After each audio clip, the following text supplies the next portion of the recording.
കർത്താവിൻ്റെ പുണ്യതിരുനാമം ഈ പ്രഭാതത്തിൽ വാഴ്ത്തപ്പെടുമാറാകട്ടെ. ഈ പ്രഭാതത്തിലും നിങ്ങളോടൊപ്പം പ്രഭാത ചിന്ത പങ്കിടുവാൻ സർവകൃപാലുവായ ദൈവത്താൽ ഒരുക്കപ്പെട്ട ഈ മനോഹര നിമിഷത്തെ ഓർത്ത് ദൈവത്തെ സ്തുതിക്കുന്നു. സകല ഭൂവാസികളുമായുള്ളവരെ എങ്കിലേക്ക് ചെവി കൊടുപ്പീൻ എന്ന് വാക്കു പറഞ്ഞ സർവകൃപാലുവായ ദൈവത്തിൻ്റെ സാന്നിധ്യം കൊണ്ട് ഈ പ്രഭാതം ധന്യകരമായി തീരട്ടെ എന്ന് പ്രാർത്ഥിച്ചുകൊണ്ട് നമ്മുടെ പ്രഭാത ചിന്തയിലേക്ക് പ്രവേശിക്കുകയാണ്. നമ്മൾ ഒരുമിച്ച് ചിന്തിച്ചു കൊണ്ടിരിക്കുന്ന പ്രഭാത ചിന്ത പുതിയ നിയമത്തിലെ ശുശ്രൂഷ എന്ന ഒരു പദമാണല്ലോ. ആ ഒരു പദത്തെ വിശകലനം ചെയ്തുകൊണ്ടാണ് കഴിഞ്ഞ 10 എപ്പിസോഡുകളിലായിട്ട് നിങ്ങളുമായി 5, 6, 7 മിനിറ്റുകളുടെ ഈ ചെറിയ സന്ദേശം എത്തിക്കുവാനിടയാകുന്നത്. അതുകൊണ്ട് തന്നെ ഈ പഠനത്തിന് അല്പം വിശാലതയും ഗൗരവവും ഉണ്ട് എന്ന് ഞാൻ വിശ്വസിക്കുന്നു, അങ്ങനെ ആഗ്രഹിക്കുന്നു. നിങ്ങളുടെ ചിന്തകൾക്കും നിങ്ങളുടെ വിലയേറിയ അഭിപ്രായങ്ങൾക്കും ഞാൻ ആഗ്രഹിക്കുന്നു. നിങ്ങൾക്ക് ഇതിനെക്കുറിച്ചുള്ള ഏത് നിലകളിലുള്ള കമൻസും നിങ്ങൾക്ക് എന്നെ അറിയിക്കാവുന്നതാണ്. ഇന്നത്തെ പ്രഭാതത്തിൽ നമ്മൾ കഴിഞ്ഞ 2-3 പ്രഭാതങ്ങളായി ചിന്തിക്കുന്ന ഭാഗം, ഒന്ന് അപ്പോസ്തലത്വം എന്ന പദമാണ്. രണ്ടാമത് ഇന്നലെ നമ്മൾ ചിന്തിച്ചത് പ്രവാചകൻ എന്ന പദമാണ്.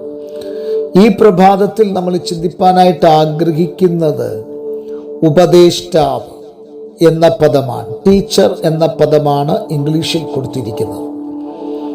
ദൈവസഭയെ സംബന്ധിച്ചിടത്തോളം ഒരു ഉപദേഷ്ടാവിൻ്റെ, ഒരു ടീച്ചറിൻ്റെ, ഒരു അധ്യാപകൻ്റെ റോൾ എന്താണ്?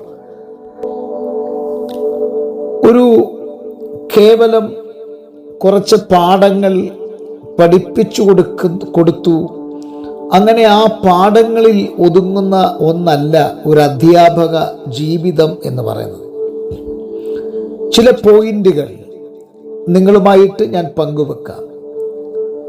അതിൽ പ്രധാനപ്പെട്ട ഒരു പോയിന്റ്, അധ്യാപകൻ്റെ ഒരു നിലപാട് എന്ന് പറയുന്നത് അറിവ് പകരുക എന്നുള്ളതാണ്.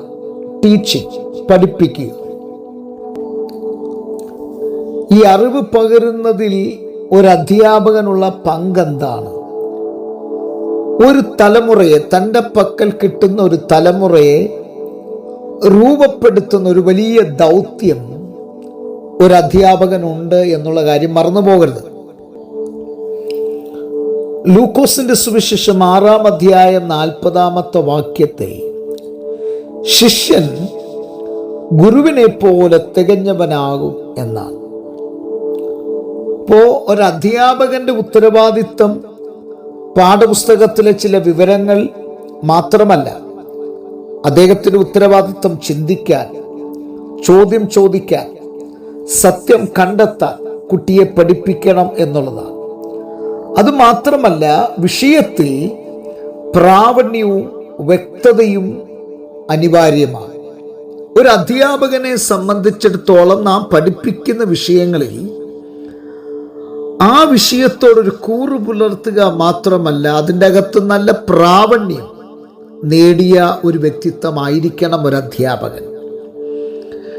ഈ അധ്യാപകന് മാത്രമേ തൻ്റെ മുൻപിലുള്ള ഒരു തലമുറയെ ശരിയായ ദിശാബോധത്തിലേക്ക്, ശരിയായ ആത്മീയ കാഴ്ചപ്പാടിലേക്ക്, ശരിയായ മാനവ ആ മൂല്യങ്ങളിലേക്ക് കൊണ്ടുവരുവാൻ സാധ്യമാകുകയുള്ളൂ.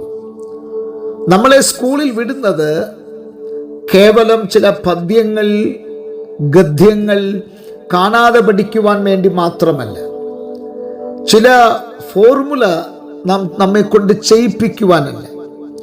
അതിലൊക്കെ ഉപരി ജീവിതത്തിൻ്റെ നാനാ മേഖലകളിൽ, സമസ്ത മേഖലകളിൽ നാം എത്തപ്പെടേണ്ട നാം കൈകാര്യം ചെയ്യപ്പെടേണ്ട ചില കാര്യങ്ങളുണ്ട്.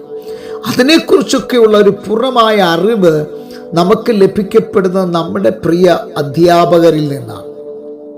ഈ പ്രഭാതത്തിൽ ദൈവസഭയ്ക്കകത്ത് ഒരു ഉപദേഷ്ടാവിനെ ദൈവം നിയമിച്ചതിൻ്റെ പ്രാധാന്യത ഇപ്പോൾ നിങ്ങൾക്ക് മനസ്സിലായി കാണും. ദൈവസഭയ്ക്കകത്തുള്ള പ്രിയപ്പെട്ടവരെ നല്ല ദിശാബോധമുള്ളവരാക്കി, നല്ല ആത്മീയ കാഴ്ചപ്പാടുള്ളവരാക്കി, അവരെ വേണ്ട നിലയിൽ ആത്മീയ ജീവിതത്തിൽ ഊന്നൽ കൊടുക്കുവാൻ പഠിപ്പിക്കുന്നവരാക്കി, പൗലോസിന്റെ ഭാഷയിൽ പറഞ്ഞാൽ ഏത് മനുഷ്യനെയും ക്രിസ്തുവിൽ തികഞ്ഞവനാക്കി മാറ്റാനാണ് കർത്താവ് നമ്മിൽ കൂടെ ആഗ്രഹിക്കുന്നത്. അങ്ങനെ ഒരു അധ്യാപക, ഒരു ഉപദേഷ്ട ജീവിതത്തിലേക്ക് നാം മാറ്റപ്പെടുമ്പോൾ നമ്മിൽ കൂടെ, നമ്മുടെ പഠിപ്പിക്കലിൽ കൂടെ ചിലർ യേശു ക്രിസ്തുവിലുള്ള വിശ്വാസം ആഴമായി ഊട്ടി ഉറപ്പിക്കുകയും യേശു ക്രിസ്തുവിനെ അവരുടെ നാഥനായി അംഗീകരിക്കുകയും ചെയ്യുവാൻ ഇടവന്നാൽ നമ്മുടെ മിനിസ്ട്രി, അതായത് ടീച്ചിങ് മിനിസ്ട്രി കൊണ്ട് നാം ധന്യരാകുകയാണ്. ഇതിൻ്റെ ബാക്കിയുള്ള ചില ഭാഗങ്ങൾ നാളെ നമുക്ക് കേൾക്കാം. കാരണം ഈ അധ്യാപക ജീവിതത്തെക്കുറിച്ച് കുറേ കാര്യങ്ങൾ എനിക്ക് നിങ്ങളുമായി പങ്കുവെക്കണം എന്ന് താല്പര്യമുണ്ട്. അതുകൊണ്ട് തന്നെ ഈ പ്രഭാതത്തിൽ ഈ ചിന്ത ഇവിടെ അവസാനിപ്പിക്കുമ്പോൾ ഇതിൻ്റെ ബാക്കി നാളത്തെ പ്രഭാതത്തിൽ നിങ്ങളുമായി പങ്കുവെക്കുവാൻ ആഗ്രഹിക്കുകയാണ്. കണ്ണുകളെ അടയ്ക്കാൻ പ്രാർത്ഥിക്കാം. നല്ല ദൈവമേ, സ്വർഗസ്ഥ പിതാവേ, ജനത്തെ അനുഗ്രഹിച്ച് പ്രാർത്ഥിക്കുന്നു. വലിയ അനുഗ്രഹമാക്കി തീർക്കണം. ദൈവകൃപ കൊണ്ട് ഞങ്ങളെ എല്ലാവരെയും പൊതിയണം. മാനവും മഹത്വം എടുക്കണം. യേശു ക്രിസ്തുവിൻ നാമത്തിൽ തന്നെ ആമേൻ. എല്ലാവർക്കും നല്ലൊരു പ്രഭാതം നേർന്നുകൊണ്ട് ക്രിസ്തുവിൽ നിങ്ങളുടെ പ്രിയ സഹോദരൻ പാസ്റ്റർ ജോസ് സാമുവേൽ.